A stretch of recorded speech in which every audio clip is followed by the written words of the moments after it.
ప్రభునందు ప్రియులారా, మీ అందరికీ కూడా నా హృదయపూర్వక వందనాలు తెలియజేస్తూ ఉన్నానండి. నేటి దిన ఈ ఉదయకాల సమయంలో ఆదికాండ గ్రంథము 37వ అధ్యాయంలోని 28వ వచనాన్ని మనము చిన్నగా ధ్యానించుకుందాం. మరి యోసేపు తన యొక్క అన్నదమ్ములకు తను ఎలాగూ బయలుపరుచుకొంచున్నాడు. మరి తాను కనినటి కళను గురించి తన అన్నలు ఎలాగో పగపట్టారో ఈ అధ్యాయంలో మనకు తెలుసు. తన తండ్రి తనను అందరికంటే ఎక్కువగా ప్రేమించిన కారణం చేత తన అన్నలు తన మీద అసూయపడి తన మీద పగపట్టి తనను ఐగుప్తీయులైన వారికి అమ్మవేసుకున్నట్లుగా మనం చూస్తాం. కాబట్టి ఈ 28వ వచనంలో యోసేపును తన అన్నలు మరి 20 తులముల వెండికి మిద్యానీయులంటి ఇశ్రాయేలైన వారికి అమ్మి వేసుకున్న సంగతి మనందరికీ తెలుసు. మరి ఈ దేవుని యొక్క వాక్య గ్రంథంలో కీర్తనాకారుడు 133వ అధ్యాయంలో మొదటి వచనంలో చెప్తా ఉంటాడు, సహోదరులు ఐక్యత కలిగి నివసించుట ఎంత మేలు ఎంత మనోహరము అనే మాటలు మనం వింటాం. మరి నేటి దినాల్లో సంఘంలో కూడా ఐక్యతను కోల్పోయిన భావాన్ని మనం చూస్తాం. మరి దేవుడు ఐక్యతను కోరుకుంటూ ఉన్నాడు. సంఘం మధ్యన, సహవాసుల మధ్యన, సన్నిహితుల మధ్యన, స్నేహితుల మధ్యన కూడా ఏం కావాలంటే సహోదర ప్రేమ, ఐక్యత అన్నది అవసరం. అయితే ఒక్క తండ్రి కుమారులంటే ఇశ్రాయేలు కుమారులైనటువంటి మరి యోసేపు అన్నలు యోసేపు మీద పగపట్టారు. ఎందుకనగా దేవుడిని యెహోవా తనకు చూపించిన కళలను బట్టి వారు తన తమ్ముని ఇష్టపడలేకపోయారు. అలా మంచిని చాలామంది సహించలేరు, చెడును సహించినంతగా మంచిని సహించలేము.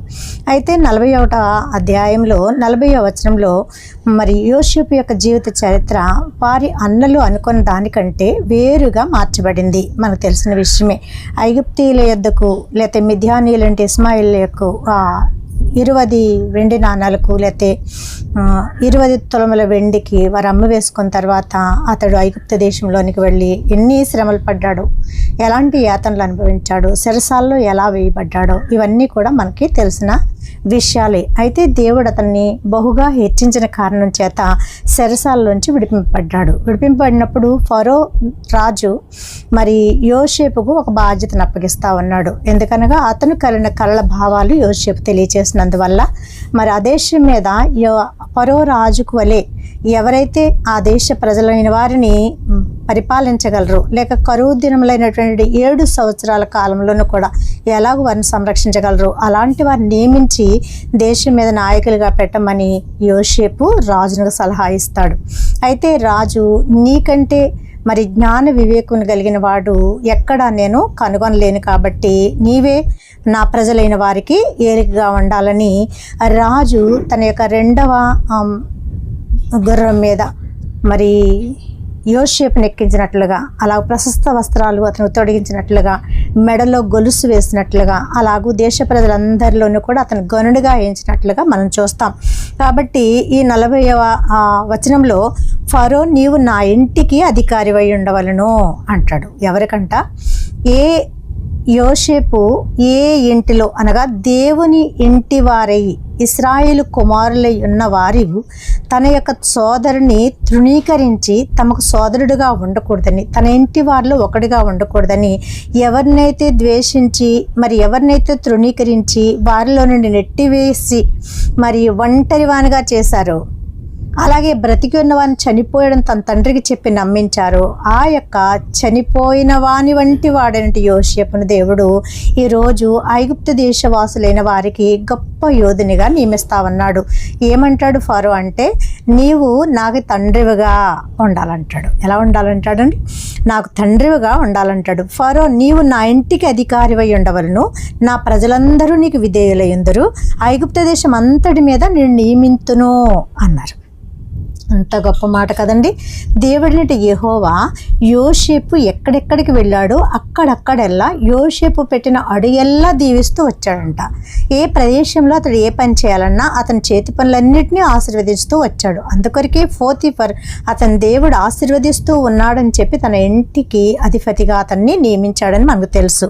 అలాగే ఇది నాన్న ఫరో మహారాజు కూడా తన దేశం మీదకి రాబోతున్న విపత్తు ఏదైతే ఉందో ఆ కరువు దినాలన్నింటిలో తనను తన ప్రజలను పరిపాలించడానికి ఇతడు మాత్రమే సమర్థుడు అని గ్రహించి యోసేపునకు ఇటు గొప్ప హుందాస్థితిని అనుగ్రహిస్తూ ఉన్నాడు.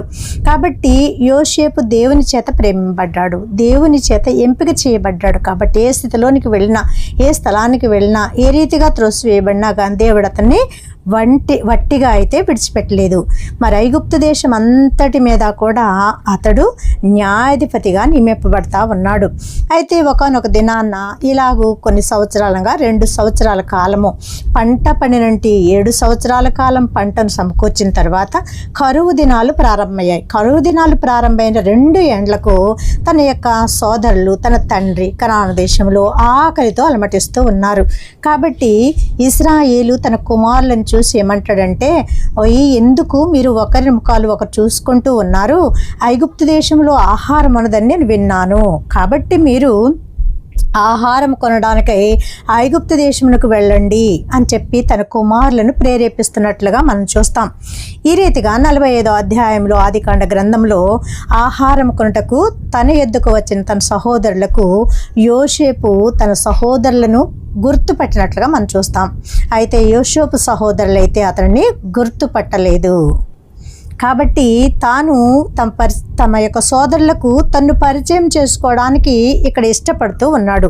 కాబట్టి తన ఎద్దుకు వచ్చిన తన సహోదరులకు తాను ఎవరు అనే సత్యాన్ని బయలుపరుస్తూ మరి తన యొక్క సహోదరులకు ఇలాగూ మాట్లాడుతూ ఉన్నాడు. ఎలాగనగా, ఆనాడు మీరు ఐగుప్తునకు వెళ్ళినట్లుగా 20 తులముల వెండికి అమ్మి వేసుకొనిన మీ సహోదరుడిని యోసేపును నేనే మీతో మాట్లాడుచున్నాను, నా నోరే మీతో మాట్లాడుచున్నది, నేను బ్రతికే ఉన్నాను.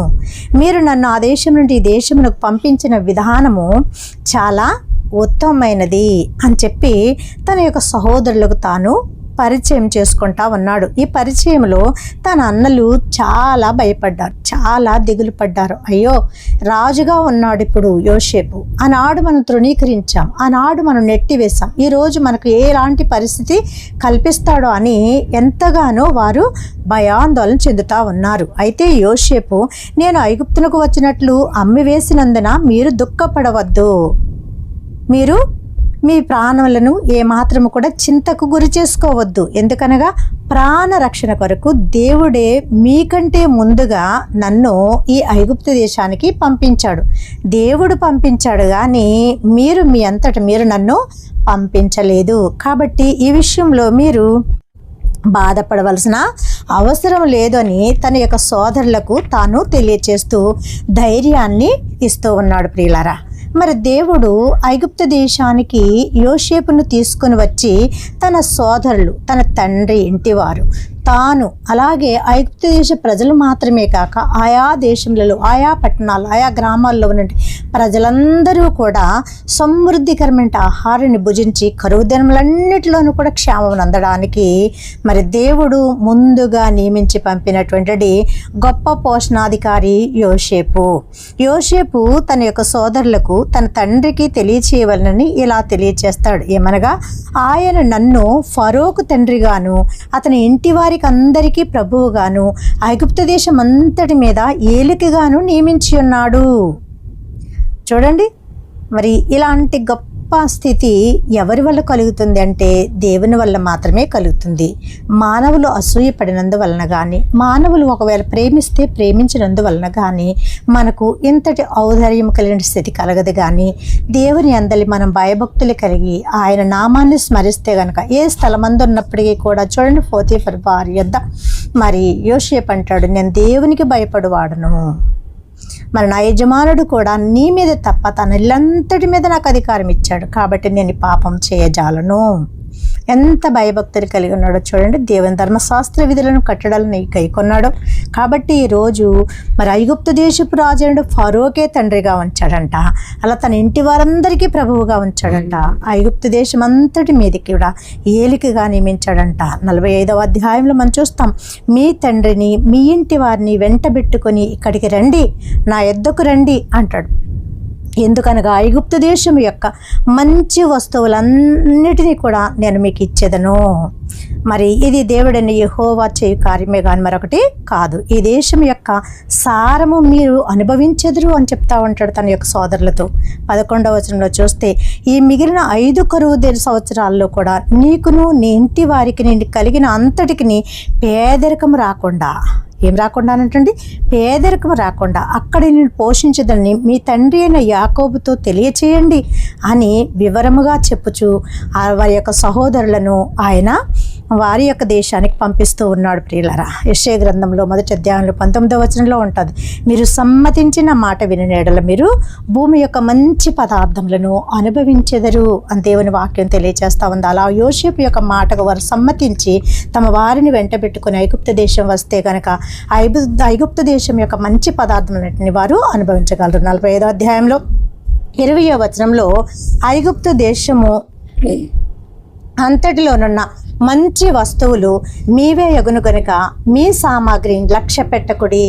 యోసేపును పోలి మన పరలోకపు తండ్రి మనకు శ్రేష్టమైన ఈవులను ఇస్తుండగా మనం ఇంకా ఇహ సంబంధమైన సామాగ్రిని తలంచుచున్నాము. లోతు భార్య వలె దీవెన కోల్పోతూ ఉన్నాం. యోసేపు అన్నలు తమ తండ్రి అలాగే చేసి ఐగుప్తు దేశమును నిధులను అనుభవించారు. యోసేపు వారికి 2 జతల దుస్తులను, బెన్యామీనుకు 5 జతల దుస్తులను, 300 తులముల వెండిని, 10 గాడిదలు మోయుపాటి మంచి మంచి వస్తువులను, 10 ఆడుగాడిదలు మోయుపాటి ఇతర ఆహార పదార్థం తన తండ్రి కొరకు పంపినట్లుగా చూస్తాం. చూడండి, దేవుడు యోసేపుని ఎంతగా ఆశీర్వదించాడు.